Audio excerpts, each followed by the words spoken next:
Retomando este concepto que mueren entre 15 y 18 personas en nuestro país a causa de accidentes de tránsito, 1 o 2 personas por día en nuestra provincia. Hoy vamos a hablar sobre el ABC de la seguridad vial, que es el nuevo libro de nuestro invitado, el doctor especialista en estas cuestiones de tránsito, el doctor Horacio Bota Bernaus. Horacio, buenas noches. Muchísimas gracias por acercarse al espacio. Un gusto. Gracias por invitarme y gracias por permitir difundir esta actividad que realmente me llena de satisfacción haber iniciado el camino de pensar en una seguridad vial para el ciudadano. Así que muchas gracias. Bueno, y felicitaciones por este material que es una forma muy didáctica para llegar y que la gente pueda aprender, ¿no? Sobre todo, todos en realidad los que manejan, los jóvenes, los niños también, porque la verdad que no sabemos mucho del tema los argentinos. No, creo que este libro nace a partir después de casi 34 años que estoy trabajando en la materia, empezó a llamarme la atención que pasaban los años y las preguntas se seguían repitiendo, es decir, como que la gente me seguía preguntando lo mismo.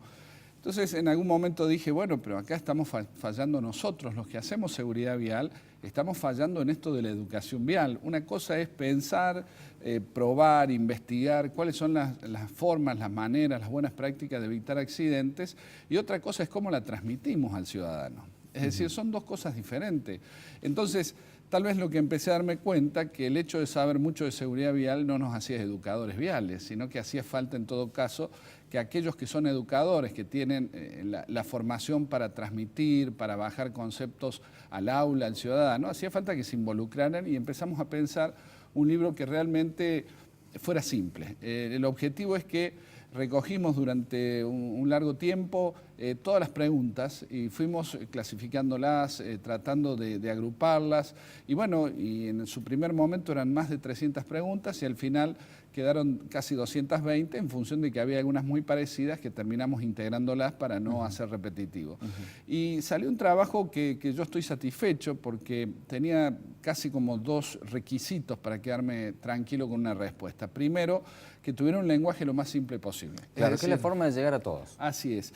Y la segunda, que la respuesta tuviera un concepto de integralidad, no que dijera para ver más detalle, ver pregunta 78, sino que con el riesgo que creo que lo pudimos evitar de no hacer repeticiones, queríamos que cada uno encontrara todos los aspectos de su respuesta a su pregunta en ese mismo lugar. Entonces, eso nos dio un compromiso y una forma de hacer el libro que esperemos que la gente lo valore y se dé cuenta que lo que queremos es un libro que no trata de ser atemporal, trata de no hacer demasiadas referencias a la ley, trata de plantear, tal vez con un criterio mucho más generoso, lo que es las buenas prácticas.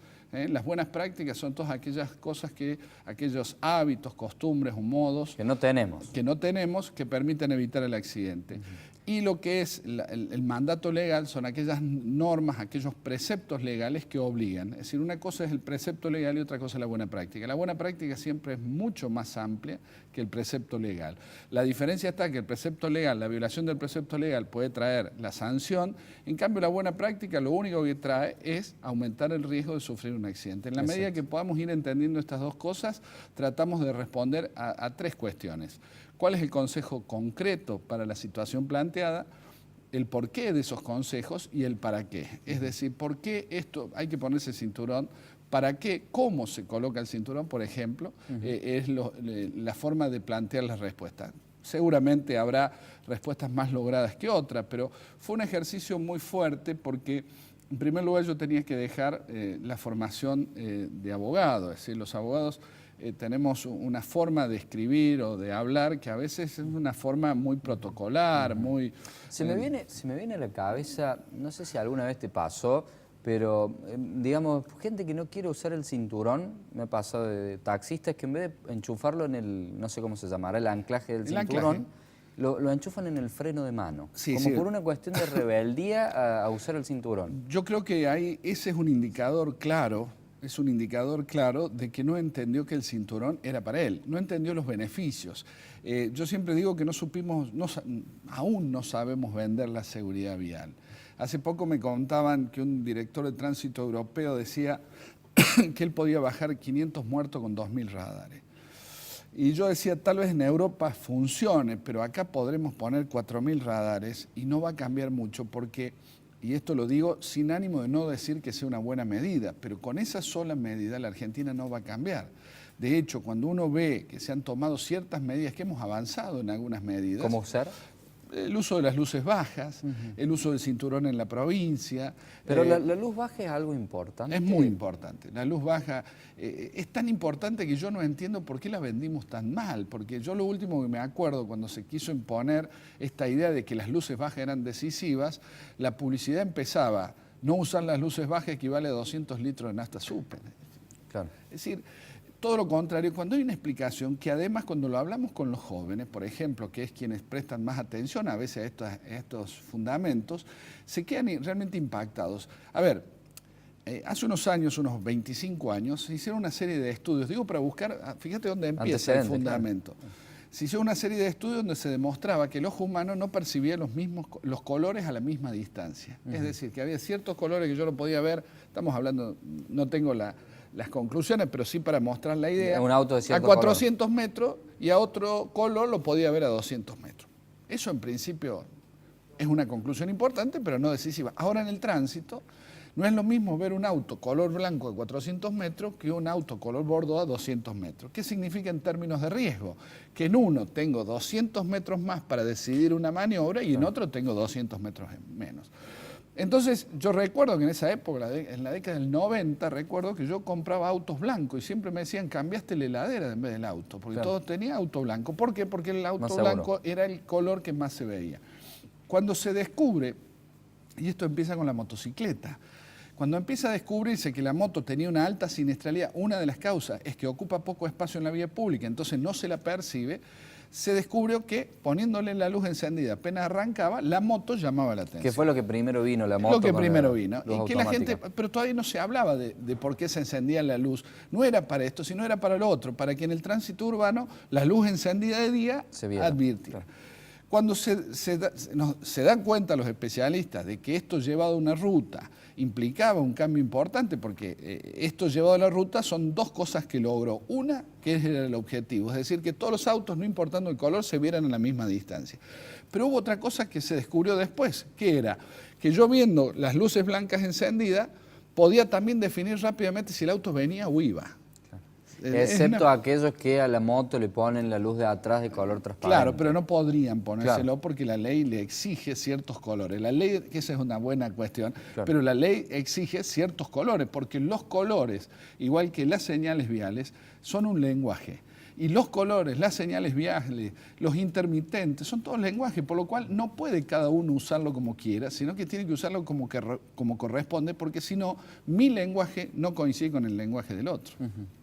Entonces ahí nacen las luces bajas encendidas y es el verdadero sentido. Entonces, cuando las personas, tal vez a fuerza de multas, que es lo que a mí no me gusta... Bueno, pero es lo que ha pasado. Es lo que ha pasado. Digamos, cuando uno sale a la circunvalación o a cualquier ruta, prende la luz para que no le pongan la multa, no por otra razón. Incluso o en la mayoría. Yo he cambiado, porque en algún momento yo tenía alguna duda, pero hoy puedo decir, como una buena práctica de seguridad vial, que yo enciendo el auto y debo encender las luces.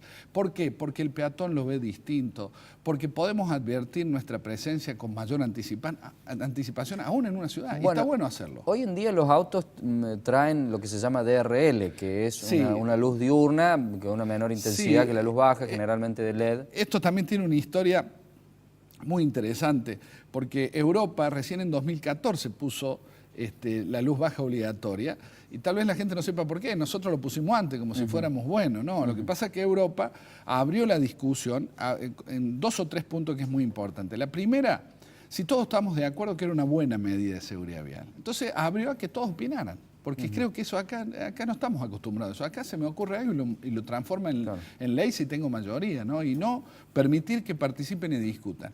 La segunda cuestión lo segundo que se planteó es pensar, los ecologistas habían puesto el grito en el cielo con las luces bajas encendidas. ¿Por qué? Porque acortaba la vida de los componentes eléctricos del auto, de la lámpara, de las baterías, y eso que generaba contaminación ambiental. Y así fueron escuchando todos los argumentos. Y ahí salió este sistema que se le llama la luz blanca. La luz blanca pensando en lámparas de bajo consumo, o en este caso LEDs, que tienen muy bajo consumo y baja rotación. Y en segundo lugar, eliminando las luces bajas, que prendía también las luces de estacionamiento. Estas luces blancas solo prenden los faros blancos de las luces delanteras. O sea que no prende la posición. No prende la posición. Claro. Y con eso también se le dio una respuesta a los ecologistas. Y eso me parece que es fantástico. Claro. Nosotros cada norma que tenemos que aprobar de seguridad vial se aprueba, se discute en un recinto, claro, por y no ahí, se abre. Multiplicándolo por la cantidad de millones de autos que hay en el mundo pasa a ser algo significativo. No es el poco, desperdicio de lámparas, de baterías. Y las baterías que son muy contaminantes. Claro. Por eso creo que hay que escuchar. No es que el progreso lo detengan a veces los ecologistas. Yo creo que los ecologistas hay que escucharlo porque hay temas que son muy interesantes y que tenemos que coincidir, porque en definitiva el planeta lo hacemos entre todos, ¿no? Claro. O lo cuidamos o lo descuidamos entre todos. Horacio, ¿qué otra pregunta te pareció como para contarnos interesante o que valga la pena? Bueno, hay muchas preguntas hay una pregunta que es ¿por qué existen tantas leyes de tránsito en Argentina? Es decir, esta es una pregunta que nadie se la ha respondido. Digamos, cada provincia tiene la suya. Claro, nosotros tenemos una estructura federal en donde allá por el 1853 las Provincias Unidas del Río de la Plata dispusieron crear el Estado Nacional, el Estado Federal. Crearon dos dimensiones de poder, el Estado Central o Federal y las provincias. Y en esa Constitución de 1853 se puso una norma que el Estado Federal, el Estado Nacional, para ser concretos, el Congreso de la Nación, solo podían ejercer las facultades que la provincia le delegaran.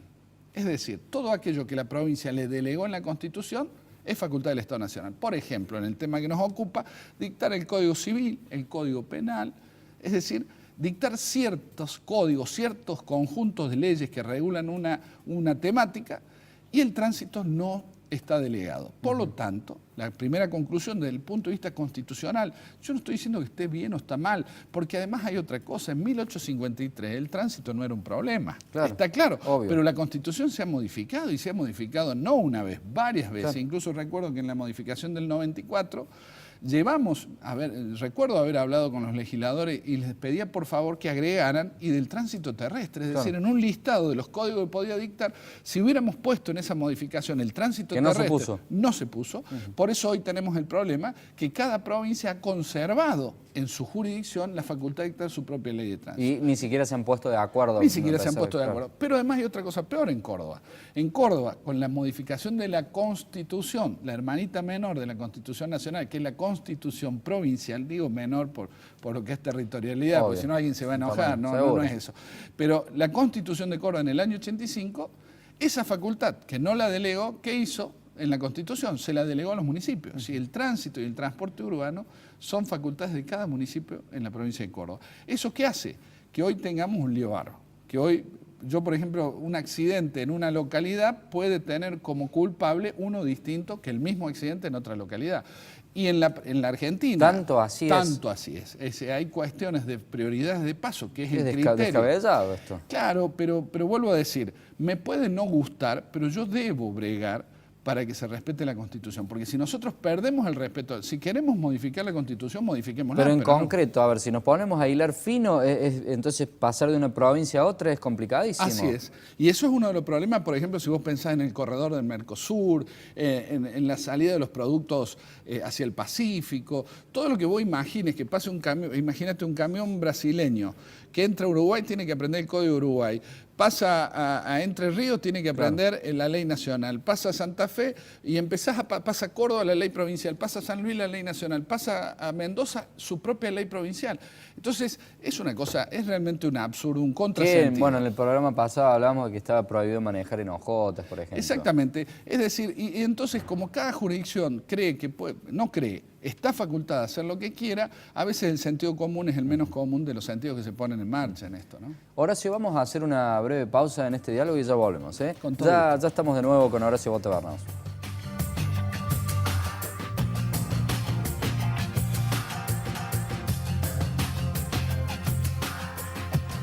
La Municipalidad de Córdoba te invita a sumarte a los nuevos talleres de oficios y cursos gratuitos de otoño en los parques educativos Sur, Sureste, Noroeste y Este. También están abiertas las inscripciones para las actividades deportivas, culturales y recreativas. Podés consultar la grilla en educacion.cordoba.gov.ar. Un lugar para disfrutar en familia. Río Ceballos, la perla de las Sierras Chicas. Río Ceballos, hacer ciudad.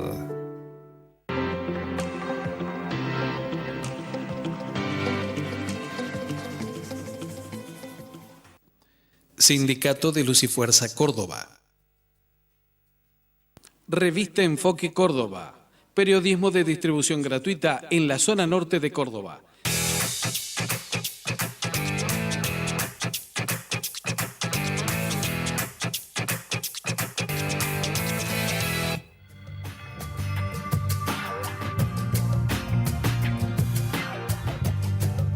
Nosotros seguimos en este interesantísimo diálogo con Horacio Bota Barnaos y el ABC de la seguridad vial, que es el nuevo libro que está presentando este prestigiosísimo especialista en el tema. Horacio, a ver, hay una parte del libro que habla de los mitos en el tránsito. ¿Cuáles serían los más? Hay muchos mitos, pero los más raros que podríamos... Hay un mito que el otro día lo vi reflejado como una realidad. Iba por la 9 de julio en Buenos Aires y tienen cartelería variable de mensajes y el mito lo vi escrito ahí. Lo que me preocupa después es cómo lo cambiamos en el concepto de la gente. Decía, el peatón siempre tiene prioridad. Esto es un error porque vendría a ser como un eslogan de Pero en una autopista no puede haber un peatón, ni un Así ciclista, es. ni un carro. Cuando yo digo el peatón siempre, la palabra siempre dice en cualquier circunstancia, ¿sí? Primer lugar. Y segundo lugar, esta frase es un mito y genera muchas conclusiones erróneas, cuando dice siempre tiene prioridad. La prioridad es un concepto muy técnico en el derecho de tránsito. ¿Qué significa la prioridad? Que cuando dos trayectorias se cruzan, siempre hay uno que tiene derecho a pasar primero que otro para evitar que se choquen, ¿no es cierto? La prioridad de paso lo que hace es evitar que dos autos que quieren pasar por el mismo espacio se choquen. Entonces genera la prioridad. Cuando yo digo el peatón siempre tiene prioridad, quiere decir que aunque tenga el auto el semáforo en verde y yo estoy cruzando por la mitad de la calle, ¿tiene prioridad el peatón? ¿Eso es correcto? No, es incorrecto. Y es un grave error. Ahora, si lo que quisimos poner, que es lo que yo entiendo, el peatón es un usuario vulnerable que tenemos que cuidar, estamos de acuerdo. Siempre lo tenemos que cuidar, pero no podemos confundir, porque si no, lo que uno enseña... Por ahí se está buscando el mensaje directamente para el automovilista y no para el peatón de decirle, bueno, vos podés cruzar por cualquier lado, tenés prioridad siempre. Es que en el tránsito, bueno, esa es otra cosa interesante. Siempre se pensó la seguridad vial desde el punto de vista del conductor. Y hoy la seguridad vial, por eso uno de los últimos libros que escribí se llama El pasajero, mucho más que un transportado. Este es el libro número 11, ¿verdad? 11. El pasajero más que un transportado. Es decir, porque hasta ahora el pasajero era un convido de piedra en la seguridad vial. Lo subimos al auto y me hace acordar aquella vieja calco que decía, subí, atate y callate. ¿Te acuerdas? Bueno, pareciera que el transportado es un convido de piedra. Yo creo que no es así. Hoy la seguridad vial tiene que trabajar sobre todos los roles, sobre el peatón, sobre el conductor y sobre el transportado. Y dentro del conductor, ahí buscaremos el ciclista, buscaremos el motociclista, el conductor de camión, el chofer profesional, bueno. Pero creo que hay que trabajar sobre todos los rubros y eso es uno de los mitos más complicados que tiene, porque la misma publicidad del Estado confunde. Porque si a vos te dicen siempre tenés prioridad, supongamos que vos podés entrar al programa en cualquier momento, siempre. Y los dos conceptos son equivocados. Por eso digo, si a mí me quisieron, yo creo que el mensaje es siempre pensemos que el peatón es el más débil, el más vulnerable. Estamos de acuerdo. Pero no tomemos un concepto que es muy técnico. La prioridad es decir, alguien en determinadas circunstancias, cuando se dan ciertas hipótesis, debe pasar primero que otro. ¿Qué otro mito tenemos? Bueno, el tema del alcohol. El tema del alcohol, por ejemplo, a mí me ha tocado ver gente que dice que yo cenando con alcohol manejo mejor. Y tal vez tenga razón, maneja sin el control del gendarme. El alcohol es un poderoso depresor del sistema nervioso central. ¿Y qué significa esto? Que lo vuelve torpe, lento, poco reactivo. Lo he escuchado eso. Exactamente, lo he escuchado. Y bueno, por eso esas son las preguntas que llevan años haciéndose. Y entonces, cuando además deprime el sistema nervioso central y deprime los frenos inhibitorios, el tipo se siente mejor conduciendo porque ya no tiene ningún problema. Más sí, yo acelero, más sí, yo lo paso. Es decir, los frenos inhibitorios es lo que hacen que el conductor tenga ciertos temores o ciertos controles para no hacer conductas de riesgo. Pero cuando tengo alcohol... Sí. dejo sin efecto. No, porque hay gente que por ahí cuando toma dice, no, yo voy despacito y tranquilo. Es que no tiene nada que ver la velocidad. Es decir, cuando yo digo que el alcohol es un poderoso depresor, no lo digo yo, lo dicen los médicos, los que estudian todos los efectos farmacológicos de la droga. Lo que estoy diciendo es que vaya despacito, vaya fuerte, lo que se alargan son los periodos de reacción. Un conductor alcoholizado va perdiendo reactividad, es decir, yo soy tardo en reaccionar, soy poco activo, es decir, soy una persona que hasta me doy cuenta que el semáforo se va a poner en rojo, todo eso significa en un vehículo, cuando yo tardo más tiempo que el habitual, significa que ese vehículo se va a desplazar más espacio. Cuando se desplaza más espacio, pongo más riesgos. Horacio, ¿te parece que son correctos los controles de alcoholemia, que son escasos, que están bien diseñados? No, yo creo que hay que trabajar más.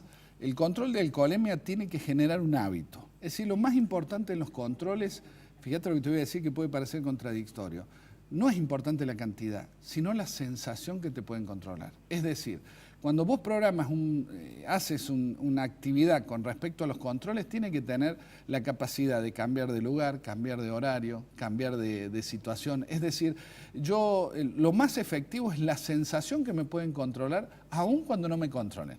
Eso es lo más efectivo. La espada de Damocles, digamos. Claro, la sensación que digo, che, por ahí están en la avenida esta. En cambio, si hoy sabemos dónde están los controles, y bueno, la gente especula también con eso. Y eso está mal. Por eso, a veces dicen, tenemos que hacer más controles. No, tienen que ser más inteligentes los controles. A veces puedo controlar menos vehículos, pero rotar permanentemente, y entonces la gente no sabe dónde lo vas a controlar. Esa tal vez sea la forma más efectiva de hacer controles. ¿Alguna otra pregunta, Horacio, que quieras destacar? Hay muchas que se repiten en el tiempo. Por ejemplo, las madres preguntan mucho sobre cómo llevar a los hijos, ¿no? En general a los hijos, cuál es el lugar más seguro y por qué. Eso está muy bueno, creo que ese es el cambio. Antes nosotros estábamos acostumbrados que nos decían, esto es así, tomas la copa de esta manera y listo. Y no había mucho lugar para preguntar. Hoy hay lugar y por ahí las publicidades o las exigencias no explican qué es lo que hay que hacer. En esto de las personas, lo primero que uno dice, ¿por qué los chicos atrás van más seguros si en cambio yo lo tengo en los brazos? También eso son mitos. Una madre cree que el mejor lugar para su hijo son los brazos. Claro. Y es cierto, sí, uno que ha criado hijos, pero no en el auto. Entonces, también hay que corregir eso porque es una práctica de todos los días y ¿por qué la madre no va a sentir que en el auto es lo mismo? Bueno, vamos a tratar de ser muy cortito con la respuesta, pero primero, ponerlos en el asiento trasero es alejarlos no solo de los choques más frecuentes, que es el choque de frente o el choque por alcance. Del airbag. Claro, pero no todavía eso, alejarlo del choque. Acuérdate que cuando hay un choque, la energía se traspasa, es decir, la energía que trae este auto, en el impacto, termina yendo hacia el otro. Entonces, mientras más lejos lo ponga del impacto, más condiciones de seguridad tener, más absorción de energía se va a producir y va a llegar la menor energía posible. La otra razón que está vinculada a esto es que en la parte delantera del vehículo hay elementos de riesgo. Está el volante, está la caja de cambio, es decir, hay muchas cosas de riesgo que un niño cuando golpea el tablero, la radio, ahora se ha atenuado todos estos riesgos, pero acordate que antes tenían unas perillas que si te la clavabas en la cabeza era terrible, estaban ahora las manijas botones, de la puerta, por suerte eso la industria automotriz ha ido corrigiendo. En cambio atrás tiene un ambiente con mejores condiciones. Ahora, si yo solo, como alguna vez he visto y todavía hay publicidades que dicen los niños atrás, pero los niños atrás debidamente sujetos, porque si yo no los sujeto, el niño atrás sale despedido con una facilidad, 50, 60 kilómetros, un niño suelto sale fuera del habitáculo. Y lo ponemos en la situación peor. Por más que esté en los brazos de la mamá. Por más que, no, es que la mamá no tiene capacidad para retener. Yo siempre, alguna vez ponemos por ahí la velocidad engorda. ¿Por qué? Porque el peso del niño después se le agrega la energía cinética, que es el movimiento, la energía del movimiento. Una madre, hay una vieja publicidad que vi hace muchos años en Australia, donde le hacían una apuesta a un rugbyer que iban a chocar a 50 kilómetros y tenía que llevar un muñeco de 8 kilos. Y la apuesta era que había una buena suma de dólares australianos si podía sostener el muñeco. Cuando se hizo entonces el rugbyer dijo, lo voy a intentar. Así que él sabiendo que iba a chocar, que es una cosa distinta a lo que habitualmente ocurre en la realidad, muestra muy claramente la imagen. Un rugbyer tenía unos brazos impresionantes. Cuando se produce el impacto, sale despedido el bebé de sus brazos y sale hacia afuera. Es decir, Estas cosas se las tenemos que enseñar porque la madre no puede imaginar, la seguridad vial no se imagina. Claro. Alguien te debe decir, te debe mostrar y te debe convencer. Entonces esta es una de las cosas que trabajamos primero para entender. Y segundo, entonces, los niños atrás, debidamente sujetos. ¿Y qué es debidamente sujeto? Porque además hace poco tiempo, 1 año y algo, se aprobó la ley de los sistemas de retención infantil. Pero no le explicaron más nada a la gente. Hoy le hablamos de sistemas de sujeción ISOFIX en el auto, que vienen con muchos modelos. Estoy seguro que mucha gente ni sabe dónde están. No lo sabe usar. Exacto, Entonces, lo importante es, viajan atrás, lugar más seguro, debidamente retenidos con el sistema de retención adecuado a su peso y a su edad. Y si tengo que elegir dónde lo pongo, siempre el lugar más seguro es alejarlo de los laterales, que son los lados más débiles del auto. Horacio, te agradecemos por este recorrido por el ABC de la seguridad vial. Que sea con éxito. Ha sido un placer. Muchas gracias. Nosotros nos despedimos hasta la semana que viene. Siga compartiendo nuestra pantalla hasta entonces.